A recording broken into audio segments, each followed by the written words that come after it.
Okay. I really have no idea what to say. This week has got to be, if not one of the most embarrassing, the most frustrating weeks we had in a long time. After literally coming off as one of the best weeks we had all year, the transition. We had a great thing going last week, and then we had turned into a really, really, really deep downfall. A lot has went wrong this week, and to tell you the truth, I really did not want to do this recap, but I'm gonna do it anyway because this is my passion. But boy, this passion could take a number of you, especially last night, and even especially yesterday.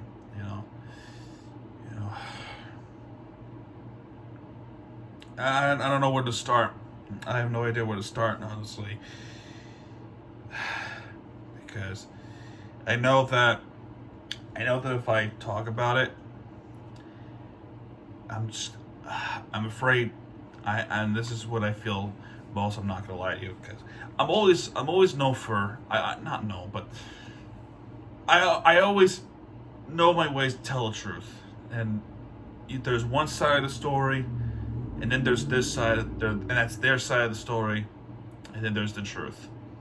And I'm the type of guy that is the truth guy.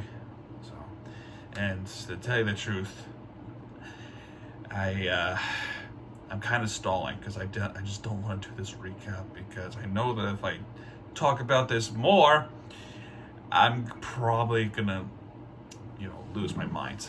Let's hope it doesn't happen. But I do have a lot to say, and this might be a long one.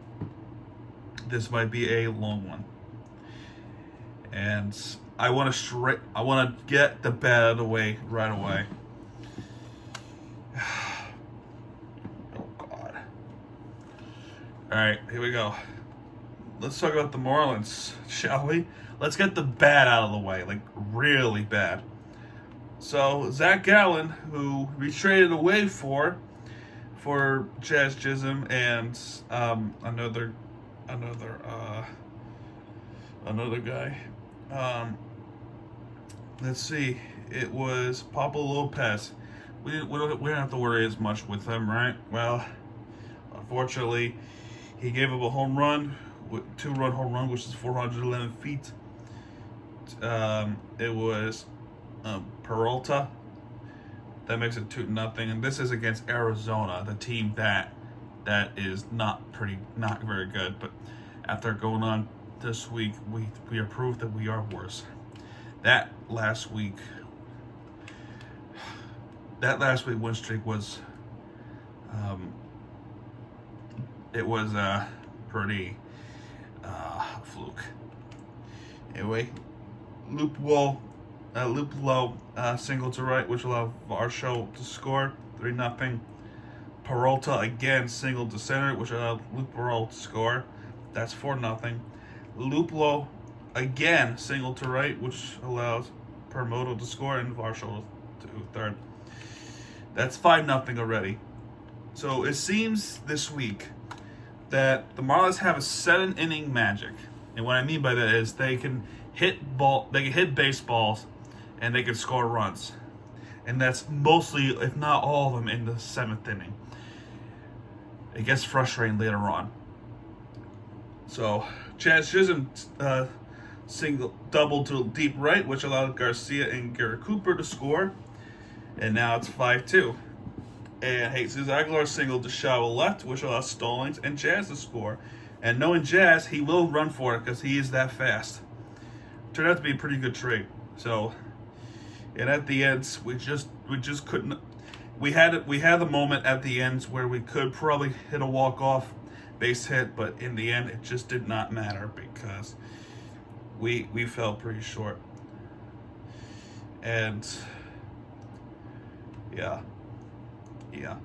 7th inning, Richard Blyer was responsible for it. And this is what I mean, these relief pitching it just gets worse and worse from there. The final score was 5-4 in this first game. Tuesday, the final score 5-4. Again, 5-4. Okay, this time was Trevor Rogers, who has gone through a really slow start.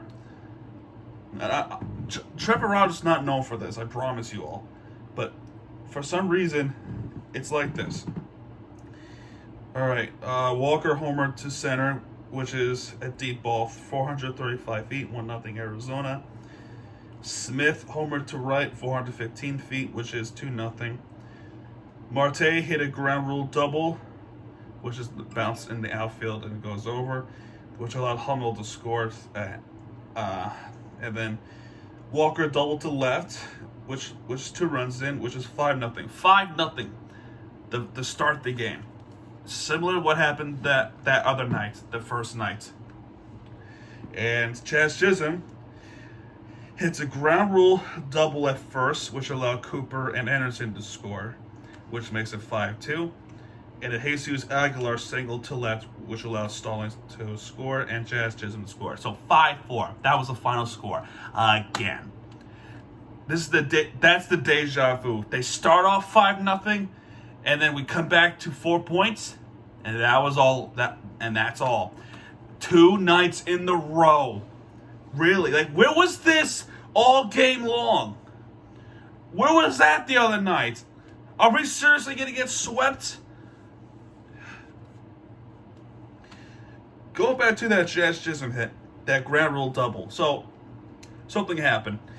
What happened was, it was a line drive to right, and there's a white chalk that connects the fair territory and the foul territory. What happened was, the umpire got his hand signal mixed up, and he pointed fair, but then switched direction to foul, and it was a unintentional. It was unintentional. Let's just say that. So, the umpire crew got together. Chaz was freaking out. I freaked out too. It should be a fair ball. I freaked out. It was a fair ball. Eventually, they did get it right, and they said it was an inadvertent fair ball, meaning the umpire made a mistake, and the crew chief announced that inadvertent, like unintentional, call that was mixed up. So that was allowed 2 runs. Arizona Diamondbacks manager, it starts with an L. Roosevelt, I think. He comes out, he was arguing, the crew chief and the first base umpire. He got himself tossed. And afterwards, the Jesus Aguilar thing happened. Yeah, it seems like within these games, right, this week, there has been some ejections, and actually there was another one that happened the day later. And oh boy, and this is another thing I don't want to talk about. So last game was 5-4. The other game was also 5-4. This game was 8-7. So a good game from a neutral standpoint, but a horribly frustrating game. Horribly frustrating game. Horribly frustrating game. Horribly frustrating game. And horribly frustrating game. Oh, God. Here we go. So, our pitcher with this game was Alistair Hernandez. John Birdie homers to left. That's 385 feet. 1-0 Miami. De La Cruz his sacrifice fly to right, which allowed BA to score. And Peyton Henry got his first hit. He gets a run in, and it's 3-0 Miami. So you would think that with this momentum, finally something is changed, right? But no, nothing changed. Because guess what? Guess what? Guess what? We blew it. Our bullpen blew it. Actually, no, it wasn't much of a bullpen. Actually, yes, it was. But before the bullpen, it was Hernandez's responsibility. And, oh my gosh. So, Hernandez got more of an outing in this game than Madison Bumgarner. What happened was, there was a ball call in the first inning after the John Birdie home run. He was doing his, his substance check and whatever. Bumgarner said something to the umpire, and Dan Bellino, I think his name was, ejected Bumgarner, which, really, I disagree with the ejection, and I'm a Marlins fan, and I will say this on behalf of Arizona, that was a bad ejection. I love Bumgarner, but that was a tasteless and really bad ejection, and it was a bad ejection that later in the week, Bellino actually had issued a public apology to Madison Bumgarner. So, terrible. That was terrible. Anyway, back to the game. Alcantara tripled to right, which allowed 2 runs to score. Perdomo single to right, which Alcantara scored. So they tied the game 3-3 after literally trying to lead 3-0. And guess what? Varsho homered to center, 416 feet, and it's back to 5 points. 5 points. And it gets worse. Alcantara singled to center, which allowed Marte to score on a fielding error. Our outfield. Really? De La Cruz, you know better than this. You made it to the big leagues for a reason. If there was no error, that would have not happened. So it's 6-3. And finally, we got something going. John Birdie hits a home run, 380 feet. That's the second of the game. Jesus Aguilar with his home run. Finally, he got his first one of the year, I think. That might have been his second. But De La Cruz redeemed himself, and he tied the game 6-6. And Chaz Chisholm, on the wild pitch, comes in to make it 6-7. I can take a deep breath knowing that Anthony Bitter might not screw it up. Unfortunately, he gave up a 2-run home run. Something that we try to do all week. And they did it in one shot. And it was a 2-run home run. And it was Smith. 379 feet. And it was 8-7 Arizona. 8-7. Anthony Bender gets a loss. Deservedly so. We prove something here. We just prove that we do not have a freaking closer. Final score was 8-7. We should have won. In a lot of these games, we should have won. Next is San Diego. Jesus Luzardo, 6 innings in, 2 runs scored. And guess who it was? That's all I'm going to say. Manny Machado hits 2 home runs, and that's all she wrote. The relief pitching was somewhat better, but unfortunately, their relief pitching was better. So, let's see. Martinez goes in for 7 innings. Garcia, I'm talking about San Diego Padres pitching. Garcia, one inning, and Taylor Rogers, the brother of Tyler Rogers, closed the game. He saved the game. If you're wondering who scored for Miami, it was Jesus Aguilar with the single, which allowed Miguel Rojas to score. Final score was 2-1 San Diego. The thing about this one, we didn't blow it, but we didn't have nothing going on. We just had nothing. It was a Manny Machado day, everyone. It was 2-1. It was 2-1. Nothing else I could say. Nothing else I could say about it. This game, however, Sandy Ace versus Yu Darvish. We faced Yu Darvish before in Chicago. We beat them and took 7 innings to do so in that wild card game. That moved us to ALDS on that year that shall not be named. You think you have some experience, right? Nope. Vietnam flashbacks. Manny Machado again. Everywhere in this game, we gotta pitch around Manny Machado. We gotta pitch around Manny Machado. Even Sandy Ace couldn't do that. Eric Hosmer, because of it, doubled to deep center, in which allowed Machado to score. And the 5th inning, Beatty doubled to right, which allowed Grayson to score. And once again, Manny Machado single to left, Beatty to score. Jesus Aguilar got a home run. That was 409 feet. But and at the end, it didn't matter. It was a 2-run home run, but it didn't matter. These false hopes, it just keeps happening. We were down a point for most of these games. And boy, that's something to talk about. So, let's see.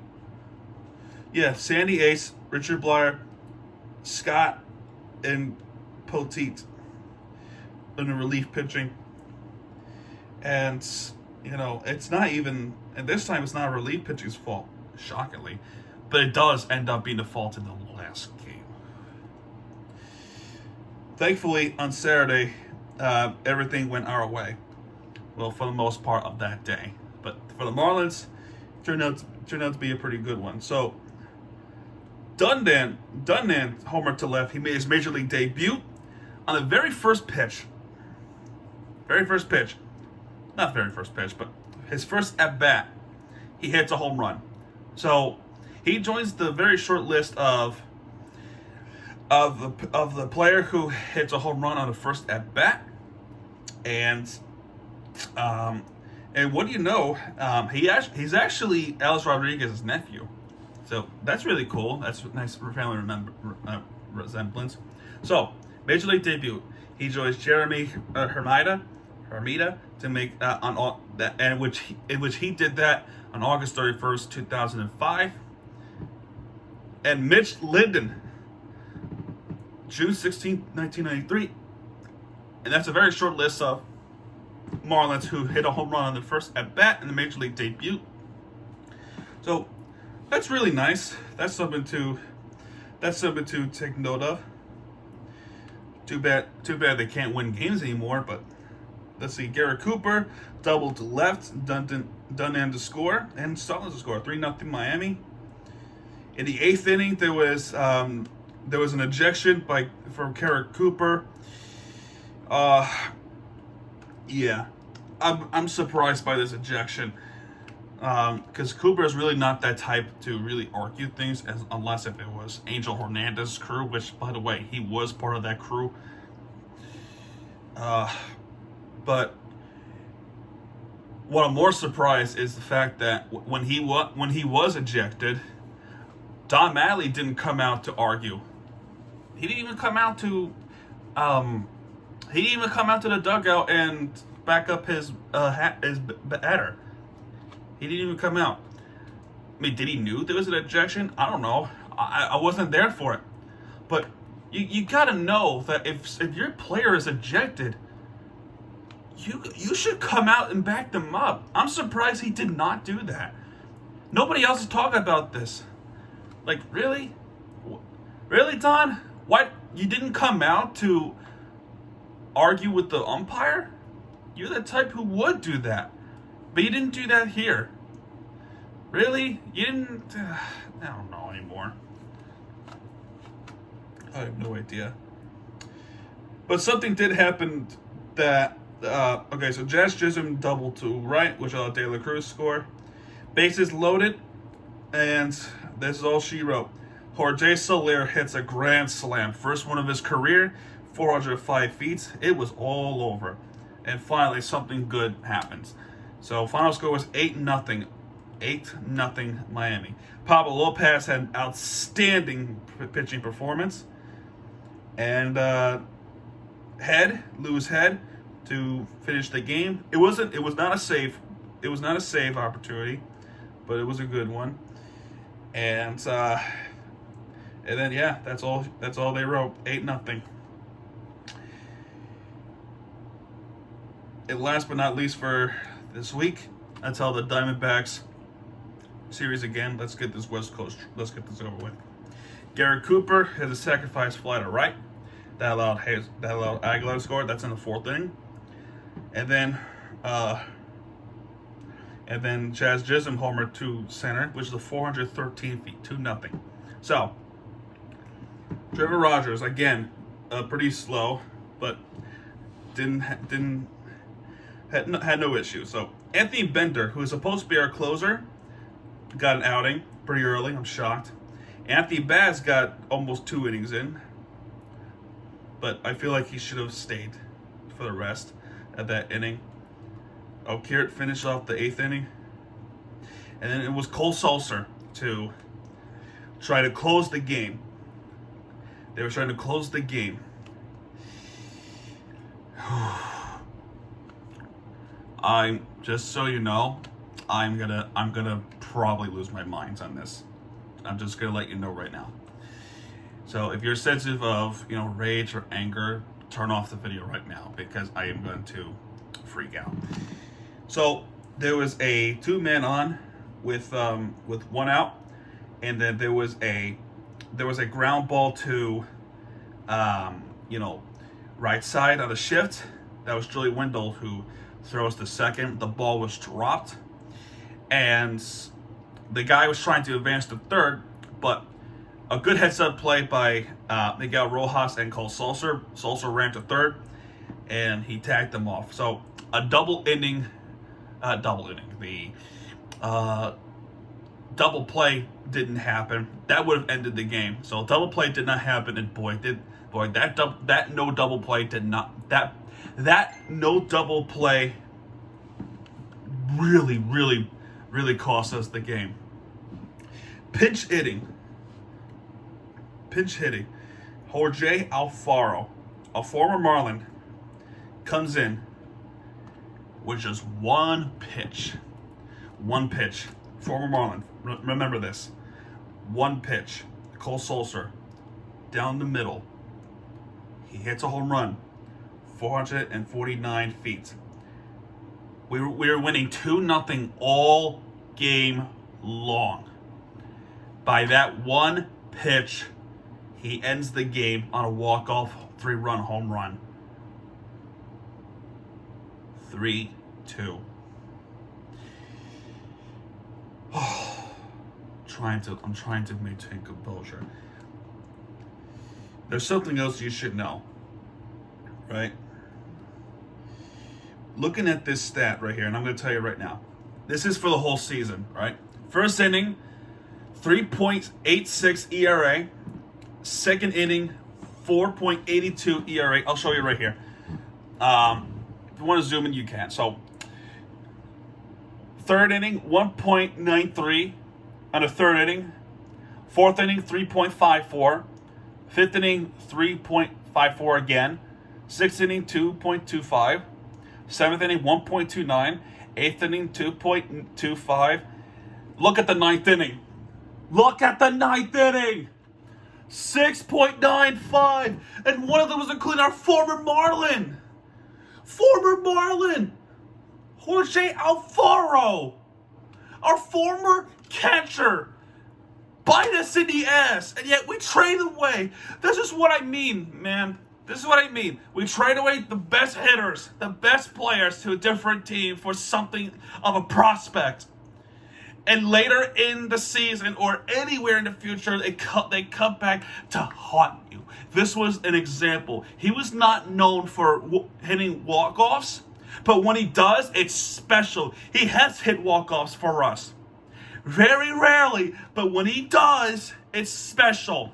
And this is an example of a special walk-off. And to do that against the former team, where the game is on the line. You said Cole Sulser was Cole's world. 1.03 ERA turned into a 5-point ERA by one freaking pitch.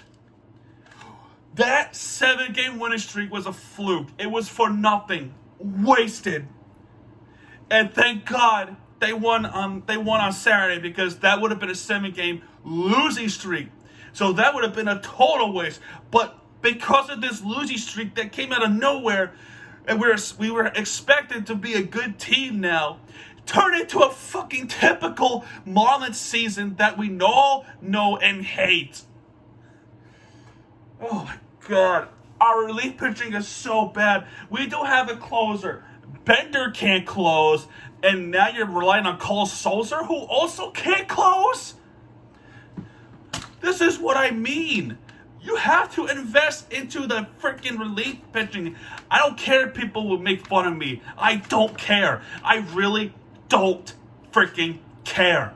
I'm going to say what I need to say and hope for a change, because if there is no change, then we're screwed. We might as well have our owners to leave the freaking area, because I heard that might happen, because he thinks that it's not built for Florida. It's not built for our Miami community.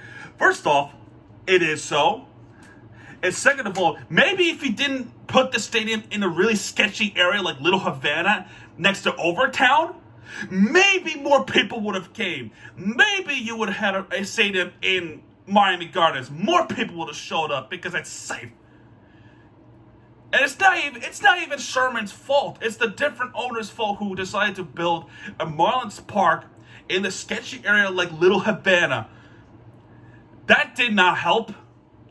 And what really did not help is the team that is not invested, not being spent money on, and we're still a poverty franchise. We're still a poverty franchise until something with the miracle change. I gave them the benefit of the doubt, but now that I've seen it more and more and more every year, even smart guys know that this is terrible. The diehards know. Out of nowhere, the Mets, not losing a series, they were known for losing. We want to know who else was known for losing? The Marlins. Where's the change? Where? You're going to rely on Cole Sulzer? I mean, he's a good pitcher, but you don't have a closer, a legitimate closer. They're not closers. They're relief pitchers. And you don't have enough relief pitching. You don't. You don't have good ones. They're all minor league ones who try to fit in.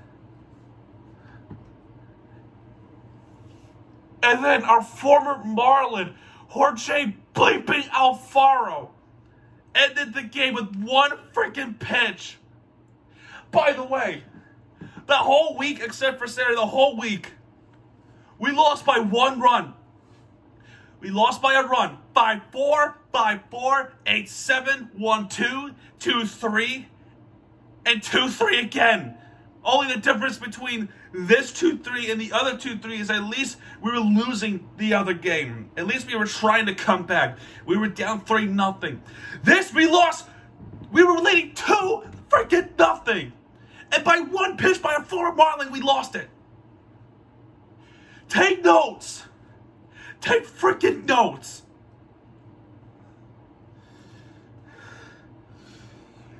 Okay. Is it wrong to want better? Is it wrong to complain after a winning streak that turned into a freaking losing streak? Against these West Coast teams, one of them is not good, and we still lost to them. We were beating Atlanta Braves. We were beating Nationals, who are not good, in Washington. We were playing against Seattle, who are fairly decent. Where was the magic going into Arizona, San Diego? We were playing against Atlanta, who was a World Series defenders.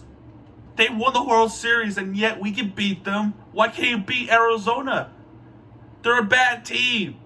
Right now, they're going on a resurge because of us.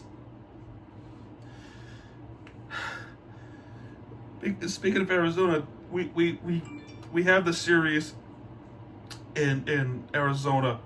Another late night outings for us. I have not missed a single Marlins game. Just so you guys know, I have not missed a game. But boy, do I need a day off from it. And Thursday, we have that day off. But for me personally, I don't have a day off, perhaps, because of the playoffs. The playoffs is a killer right now. Oh boy. We're already at 30 minutes in. So this could, and like I think I said this in earlier in the video, this could be a long video. So buckle up if I have not said so already. Oh God. Is it wrong to want better for our team? First off, we don't want them to relocate. If you're going to relocate the Marlins somewhere in Miami, you can put them somewhere that is more rich, which I know they won't because they're cheap fucks, and safe. Because Little Havana next to Overtown is not safe. That's the problem. If you build the stadium next to Hard Rock in Miami Gardens, that could work. That can work. More people will show up, and the attendance rate actually proved that more people did show up at Hard Rock Stadium or Sun Life Stadium at that time. More people did show up there, and my friend actually proved it to me. So shout out to my friend Thomas. Let's talk about soccer. Soccer, not much. Soccer didn't really piss me off that much because I just knew it was going to happen. But that's something we're talking about. So let's talk about Miami FC real quick. So final score is 0-0. The game, there had some chances. Let's just say Miami FC had a lot of chances, and Birmingham also had chances. But at the end, nobody really scored. It was a pretty good goalkeeping game for both sides. So Birmingham 42% possession compared to Miami FC with 58%.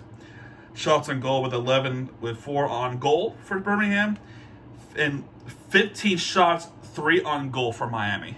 So yeah, and none of them we capitalized, and as a result of it, the score was 0-0, and we got a point off of this. But because of that, we have dropped down to 6th place in the USL Championship. Let's talk about the different Miami team. It is Inter Miami. So we remember that stadium deal that finally approved by the city commissions. Thank God for that, because that could really benefit the city of Miami. As well as now I'm freaking out that the Marlins are doing shitty.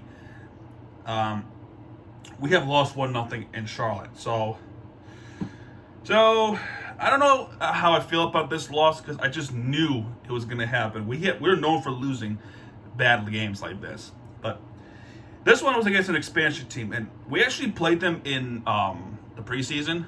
That was the game where we won a Carolina Challenge Cup. I forgot what it was called, but that's the game that we won against. But Andrei Shiryashiki was a deadlock. It was a good goal.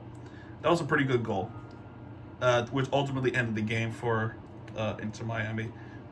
But Drake Callender, really? I mean, I guess they're really trying to get some game time in and give Marsman some rest. But really, Callender?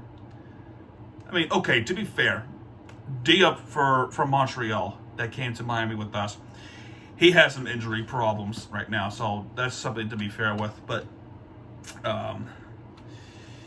yeah, so he actually had his debut, Shinya Shiki. So congratulations to him. And our next game is actually a U.S. Open Cup game. So I'm actually looking forward to this. It's against Tormenta FC, which is a South Georgia team from USL League One. So that's something to be excited about. To play against other teams that is not MLS. Because I like to learn more. I want to learn more about other soccer leagues and stuff. I'm getting more into soccer, so it's kind of personal that we win. But you just gotta know. Yeah, and then after that, it's against DC. in which my friend's gonna, troll me for the rest of the week until we can actually win. So we were up but 9th place down to 13th place. Yeah, 13th place. So a lot's at stake here. So if we win against DC, we can leapfrog them to 10th place at the very least, depending on Toronto and New England. So yeah, so we have to do something about it. So clearly that stadium deal was a hangover. Oh gosh. Next is the Florida Panthers. And more frustrations on the way. Hopefully not. So Tuesday. So they announced, again, last week they announced the TV deal, not the TV deal. The scheduling for the Florida Panthers is usually a day after the Miami Heat's playoff games, which is smart. So Game 1. So, Florida Panthers, not known for winning Game 1s at all. This one, so we're known for losing on road teams, like especially in Washington. We can't win in Washington for life of us. But this game could be a killer. The final score was 4-2 Washington in Sunrise. Man, mind you, Sunrise. Tom Wilson, power play goal. Sam Bennett with the equalizer. Claude Giroux to make it 1-2 Florida. So everything's looking well, but then the third period, everything went downhill. Evgeny Kusikov, a veteran player, to tie the game. TJ Oshie, like a couple of seconds later, 3-2, Washington takes the lead, and Lars Eller with the empty net goal. That was it. They rallied late, something that we did, and the final score was 4-2 Washington. Game 2 was better. Game 2 was actually better. So this game has been all Florida, and good thing it has, because this could be a game changer. So Aaron Ekblad finally comes back, scores a goal, a playoff goal. Alexander Barkov got his goal. Next was Nicholas Backstorm is a power play goal. These power plays, man, they're killing us. They're just so. 1-2. Mason Marchman, Anton Lundell, and Carter Verhage all score in the second period to make it 5-1 Florida. In the third period, a lot of scuffles and pushing and fightings. We have won the game. We won Game 2. So it was a good momentum shift. But again, as soon as we get to Washington, we're in trouble, folks. Jonathan Huberdeau was the only one who scored for us, a 1-0 Florida, and then it's been all Washington. TJ Oshie to make it 1-1. I thought it was Ovechkin, but Ovechkin did score eventually. Marcus Johansson, better Johansson player than Jonas. 1-2 Washington. And Trevor Van Rijmsik, I can't pronounce it for the life of me. 3-1 Washington. Third period, yeah, we just had completely nothing.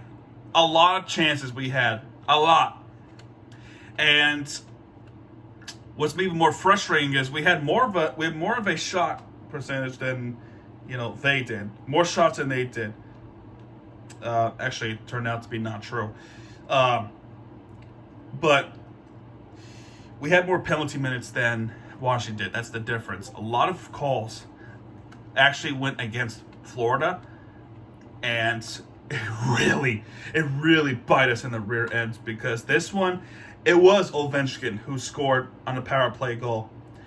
And of course, the NHL media worship him like he's God, much like Sidney Crosby is. He got his first power play goal of the playoffs. John Carlson, 5-1, and Garnett half away to make it 6-1. It's one thing if Washington kicks our asses in the playoffs, but when we're down one game in the playoff series that we're actually trying to get to the Stanley Cup, it's hard. It's really hard to think positive, especially with the other Miami team. It's really, really hard to think positive now. Because not only you got to deal with Washington, you got to deal with the referees too. You just do. The other team, yeah, you do as well. You just deal with the referees.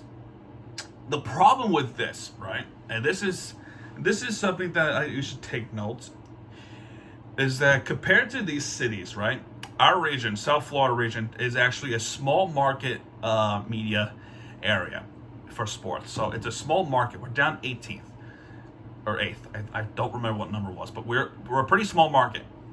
And the conspiracy is the refs try to work around the other teams to make sure the big teams, here New York is an example. Los Angeles is a huge example. Los Angeles might be number 1 now, but Los Angeles gets all the benefits, as well as Boston, Chicago, and Philadelphia. I'll talk about that in a moment. But I don't want to look at it that way, with the referees deciding the games because we're small market teams or they're big market teams. But if that's a deciding factor, and that was the big reason why, then clearly something is wrong with this format and the system itself, because it just feels like it's, rigged, corrupted. There might be corruption going on, but I don't want to look at it that way.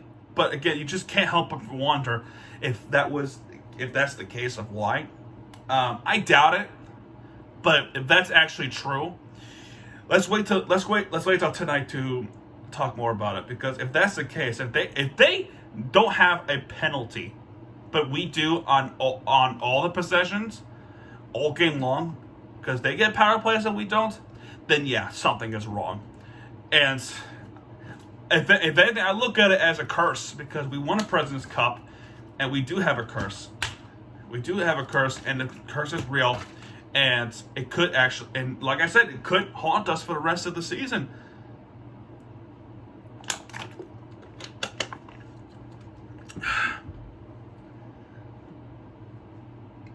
I, including myself, thought we're done. But let's hope it changes. And boy, as stress didn't get me already, we have to talk about this playoff series. It's the Miami Heat.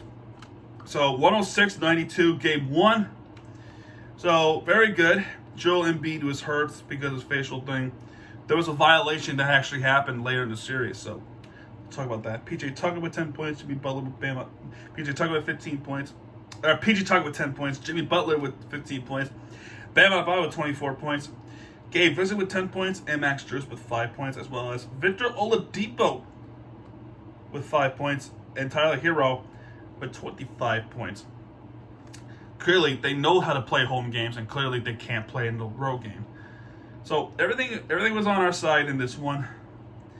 And we take the convincing 1-0 in the playoffs game. And on Wednesday, we did it again. We took a convincing win.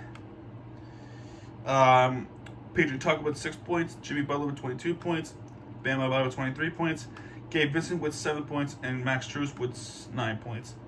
This was also the game. Before the game actually happened, there was an announcement, and thank goodness this was a good announcement, and this is actually something that was well deserved.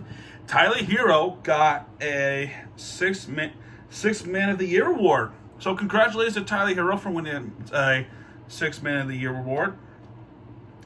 And as a result, he got 18 points off the bench again. So final score was 119-103. And then Friday, this was clearly our worst game of all. So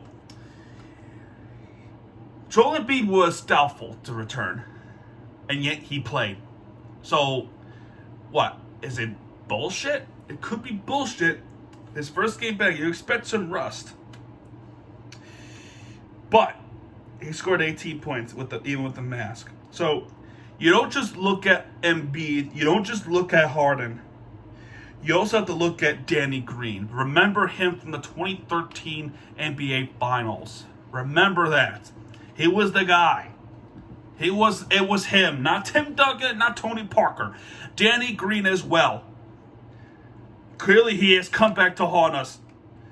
We left them wide open on the corners, wide open. He makes the shot like it was nothing. And this is where it gets so frustrating. PJ Tucker with 4 points, and let the box score be known. PJ Tucker with 4 points. Jimmy Butler with 33 points. Bam Adebayo with 9 points. Kyle Lowry coming back from the injury, 0. Max Strus, 9. And other players who come in late, nothing. Tyler Hero, 14. Everyone else, except for Jimmy Butler, was slow. And they have kicked the shit out of us in Philly. Clearly, Joel Embiid return was a complete game changer. It was a game changer, and I feel like we're in trouble now because if we can't, this guy, 7'1", 260 pounds, every time he gets the ball, he falls down purposely, and it was proven. He falls down on purpose to try to get a whistle. And he has done a very, very good job at it because, remember this, we're a small market team. If we can't defend Joel Embiid properly, we get fouled. He falls down on purpose and gets at 1. They call a foul anyway. He was on a line game 4 for at least 10 times. 10. And a lot of calls were either bullshit or could be good. But the way how I see it, if you call a late whistle, I don't care whose side it was. If you call a late whistle, let the play go on. Because you're just going to delay and you're just going to suspiciously benefit other teams, such as Philadelphia. We barely got any benefit in Game 4. 108-116, Game 4. Jimmy Butler with 40 points. Wasted. PJ Tucker with 7 points. Bam Ball, 21 points. Also wasted. Lowry with 6 points. Strus with 6 points. Hero with 11 points. Victor Oladipo with 15 points. This team was known for shooting threes. Everyone else on the Philadelphia side could shoot a 3, no problem. James Harden was a perfect example.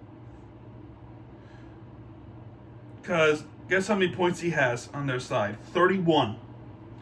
Compared to Jimmy Butler with Jimmy Butler with 40 points. So they're not going to worship Jimmy Butler because, we're Miami.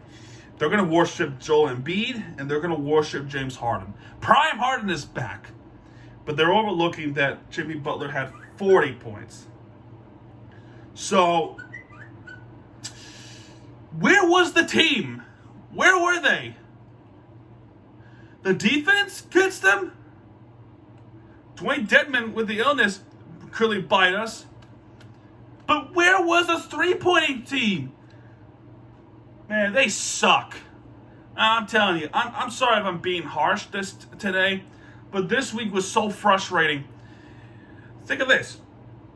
Miami Heat won 2 games this week. Florida Panthers won 1 game this week. Miami Marlins won 1 game this week. And the Hurricanes, baseball of all teams, baseball, won 3. Come on, man. First off, it's a playoff game. We have to do better because now they just tied series 2-2. And like I said with the Florida Panthers, you just can't help but to wonder.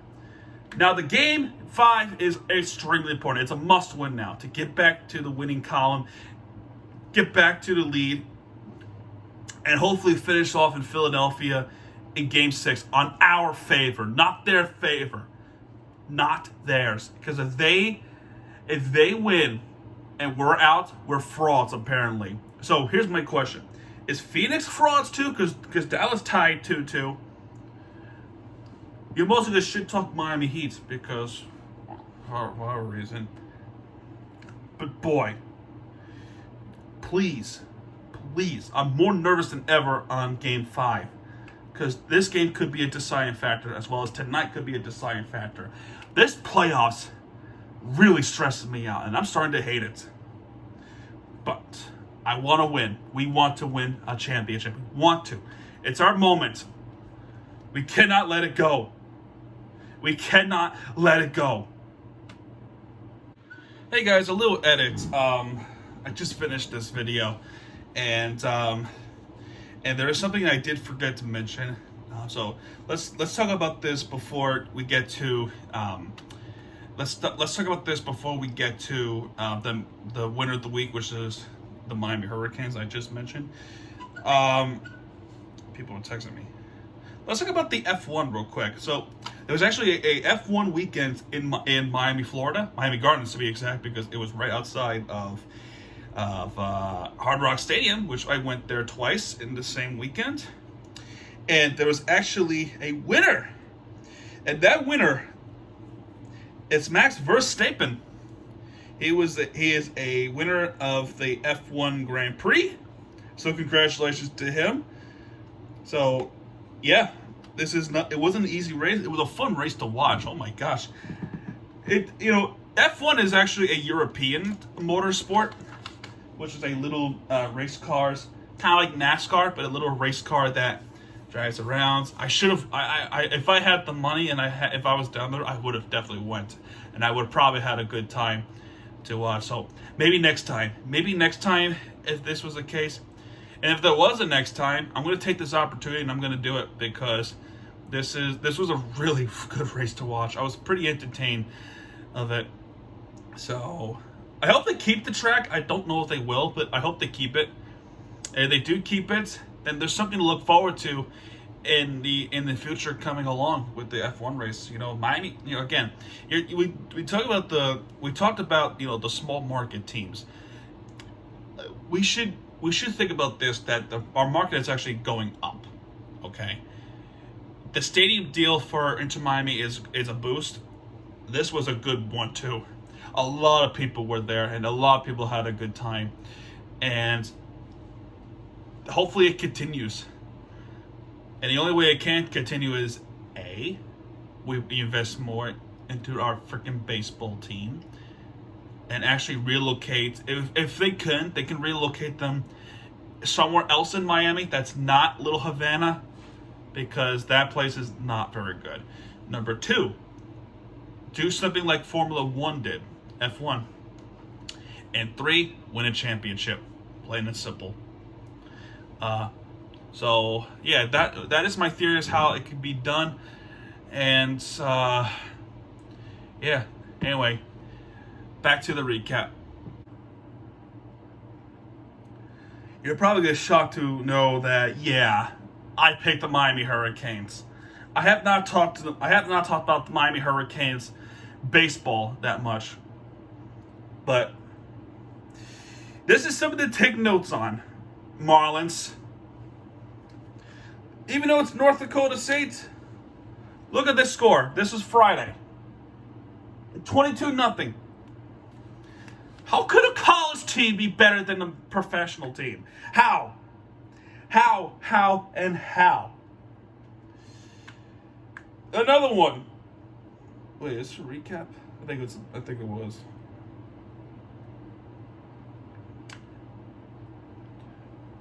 My fault. All right, so 16-1 on Saturday, right? 16-1 Saturday, and close game, 6-4 on Sunday. So the Hurricanes, they know how to win. Oh, and here's the important part: they know how to come back. Marlins, they know how to come back. So wouldn't you know that they were actually down 1-3? And then they were down 5-3. And the 7th inning they came back to win 4-3. I'm sorry, they were down 2-1 and they were down 4-3, and then they come back to win 6-4. Take notes, Marlins. Take notes, because the Hurricanes, they know how to win. They know how to win, and it's a baseball format. It's baseball. Like I said to you all, they're saying Miami is not a baseball city, and I'm here to tell you that it can be, because the Hurricanes are proving, and they're number 6 in the country. They're number 6. It's a shame when I went, they didn't win, but they can win, and they can do it, and they can come back. Marlins, take notes. Take notes, please. Because if we don't take notes, then it's just going to be yet another typical Miami Marlins season. As well as they could be on the way to the College World Series. And yet we'll be out of the playoffs again. So that's why I picked them as the winner of the week. Because they know how to win games this week. And they don't often get talked about. I'm kind of surprised I'll talk about them as much. By the way, if you're wondering who was scoring ERAs and things like that, it does not show me. It does not show me. So I apologize. So that's going to do it for this recap. I am going back to bed, even though it's early in the morning, because I wanted to get this video out of the way and get on with my day after I take a power nap or so. Because we still have yet another playoff game tonight, as well as tomorrow, Wednesday, and Thursday at the very least. So buckle up, because this is going to be could be a good ride, but could also be a very it could be a brick wall ride too. We can go on, or we get stopped by a brick wall. So that's two teams we gotta look after: the Heat and the Panthers. And the Marlins, you know. If you like this video, hit that like button, subscribe for more content. I do apologize for, my rant. It just had to be said. And yeah, folks, if you're entertained, you're entertained. Miami TVG signing out, folks. Good night, everybody.